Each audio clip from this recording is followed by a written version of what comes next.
네, 여러분 안녕하십니까? 저는 지금 그 추석 연휴 동안에요, 이 미움받을 용기라는 책을 아주 재밌게 읽고 있습니다. 근데 오늘은 책 소개가 아니라요, 제가 오랫동안 독서 생활 해오면서 혼자 조용히 지켜오던 저의 어떤 독서 비결, 한마디로 얘기하면 독서 일기장을 한번 소개를 해보려고 합니다. 미움받을 용기는 다음 시간에 한번 얘기를 해볼게요.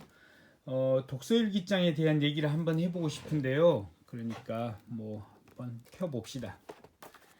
저는 이제 책을 읽으면서 항상 책 옆에 독서일기장을 이렇게 펴놓습니다. 그래서 여기 보면 2020년 10월 3일 추석 연휴 때 미움받을 용기를 이렇게 읽으면서 그냥 이렇게 막 썼죠. 그리고 뭐 또 이렇게 뭐 뭔가 막 이렇게 끄적끄적 씁니다. 그냥 막 메모처럼 막 쓰지요. 여기는 2020년 10월 4일 일요일이니까 오늘 하루 동안 독서를 하면서 뭔가 이렇게 썼습니다. 앞장으로 좀 돌아가 보면 그 전에는 대한민국 부모에 대해서도 읽으면서 뭐라고 좀 쓰고요. 또는 여러분이 네, 세계를 건너 너에게 갈게 1982년 은유와 2016년 은유 뭐 이런 식으로 이렇게 쭉 씁니다. 피고왕 서영에 대해서도 이렇게 뭘 쓰면서 읽었고요. 또 여기는 우리 작은 딸이 이렇게 막 제 일기장 가지고 아빠와 돼지 씨름을 한 판 했다. 역시나 졌다. 언제쯤 한 게임을 이길 수 있을까? 뭐 이렇게 작은 딸이 지금은 거실에서 아빠가 책 읽는 걸 방해하고 아빠 옆에 앉아서 이걸 쓰고 있다. 재밌는 하루였다. 뭐 이렇게 쓰고 있습니다. 또 피프티 피플이라는 책에 대해서도 이렇게 쓰고요. 자, 이제 이런 걸 쓰고 있으니까 중학교 2학년 그 다니고 있는 제 큰딸이 와서 이제 언제 관심을 이제 갖더라고요. 그동안은 한 번도 관심을 갖지 않다가 이제 관심을 궁금했던 모양이에요. 그래서 와서 그냥 단도직입적으로 이것만 물어보더라고요.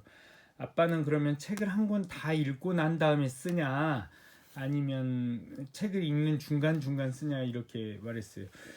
그러니까 저는 이제 딸한테 뭐라고 답을 했냐면 책을 한 권 다 읽고 나서 정색하고 한 편의 글을 쓰려고 하면 사람이 그게 잘 안 써진다. 그럼 저 같은 경우는 방법을 딱 얘기하자면요. 책을 읽고 있을 때 오른쪽에 그냥 이런 노트를 놔둡니다. 놔두고 책을 읽어요.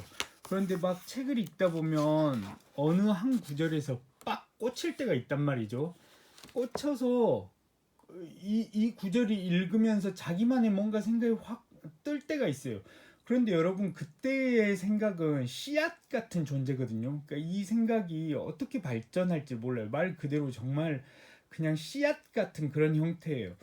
그 생각의 씨앗은 글로 적어봐야 이게 무슨 생각을 하고 있었는지가 확인할 수 있습니다. 여러분 지금 제가 되게 중요한 말 했는데요. 잘 한번 들어보세요. 책을 읽다가 뭔가 요만한 생각의 씨앗이 떠오르잖아요. 그것은 글로 적어보지 않고서는 이 생각의 형체가 확인이 되지 않습니다. 이 지금 굉장히 중요한 말을 했는데 여러분이 이해를 했는지 모르겠습니다.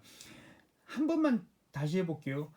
책을 읽다 보면 뭔가 생각이 씨앗이 빡 싹터요. 그것을 적지 않고 그냥 지나가 버리면 이 생각이 어떤 생각이었는지가 전혀 확인되지 않습니다. 이것을 뭐라고 하냐면 아웃풋 이펙트라고 하는데요. 한번 들어보세요. 아웃풋 이펙트. 이거를 출력을 해봐야 확인이 되는 거예요. 그래서 모든 생각은 말로 해보거나 글로 정리해야 이게 자기가 무슨 생각을 하고 있었는지가 확인이 되고 정리가 됩니다. 그래서 사실은요, 한 5줄에서 7줄 정도의 글쓰기가 굉장히 중요합니다. 그러니까 저의 독서 노트는 다른 거 없어요. 책을 읽다가 뭔가 생각이 하나 빡 떴단 말이에요. 이게 뭔가 좀 신박하거나 아니면 그럴 법한 생각이 뭔가 있어 보이는 생각이 딱 떴단 말이에요. 그 처음 뜰 때는 그게 씨앗 같은 거예요.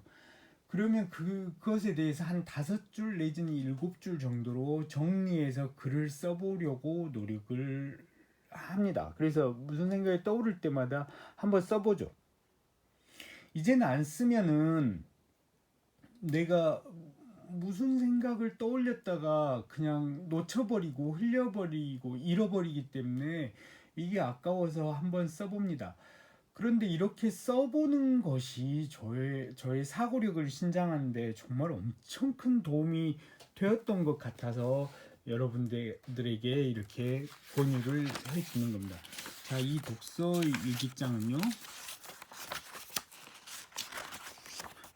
지금 이 독서 일기장이 2020년 1월 1일부터지 않습니까? 그래서 그 많던 싱하는 누가 다 먹었을까를 읽었다. 간만에 독서의 참 재미를 느꼈다 싶을 만큼 좋은 시간이었다. 이런 식으로 책을 읽으면서 노트를 옆에 놔두고 그냥 무슨 생각이 떠올 때마다 계속 씁니다. 더 글라스 캐슬을 읽고 있다. 어젯밤 1시 40분쯤에 잠들어 뭐라고 이렇게 쭉 이렇게 쓰지 않습니까? 그리고는 이제 독서 일기장 맨 뒤에는 1년 동안 썼던 기록을 다 한번 정리해 봅니다. 유럽 축구 여행은 12월 31일부터 1월 1일까지 읽었고요. 그 많던 싱하는 이것은 1월 2일부터 1월 6일까지 읽었고요. 이런 식으로 쭉 3권 4권 이렇게 쭉 읽었으면요. 26권 그 다음에 뒷장을 넘겨가면 27권, 28권, 29권 쭉 오른쪽에 보면 5월 달에도 쭉 읽고 있지요. 그 다음에 페인트는 8월 30일부터 9월 1일까지 읽었는데요. 이게 52번째 책이네요. 그 다음에는 53번째 유언 9월 2일부터 9월 4일까지 읽었고요. 한강 4번째 책 피프티 피플 피구왕 서영 대한민국 부모까지 현재 저는 올해 2020년 들어서 책을 59권째를 읽고 있습니다.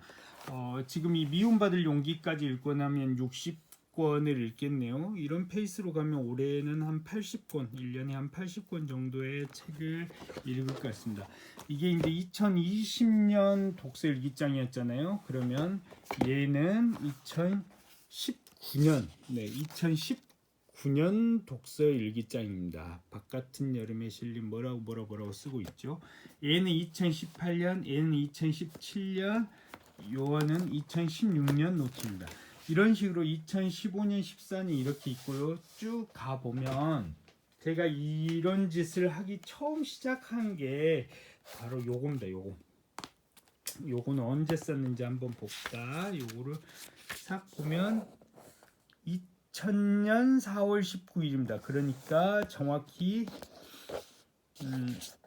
이문구가 쓴 장곡리 고염나무라는 책을 읽기 시작했네요.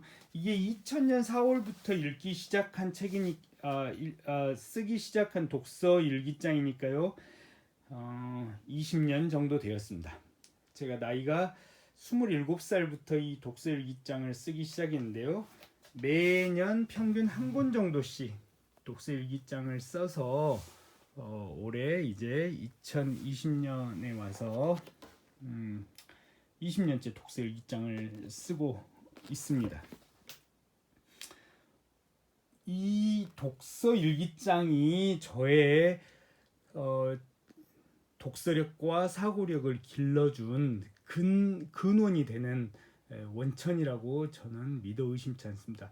그래서 혹시 이 수업 영상을 보고 우리 첨단중학교 104명의 학생 중에서 몇 명이라도 이것을 실천을 한다면 저는 교사로서 굉장히 큰 보람을 느낄 것 같습니다. 여러분들에게 독서 노트, 독서 일기, 아무 노트나 문방구에 가서 예쁜 노트 하나 사가지고 책을 읽을 때 옆에 놓고 그냥 간단합니다. 책을 읽다가 떠오르는 생각 뭐가 됐든 끄적거리기 시작하면 그게 독서일기장이 되는 것입니다. 여러분들 중에 누구라도 이것을 한번 실천해 봤으면 하는 생각에서 오늘 수업은 독서일기장을 소개하는 수업을 하겠습니다. 오늘 마칠게요.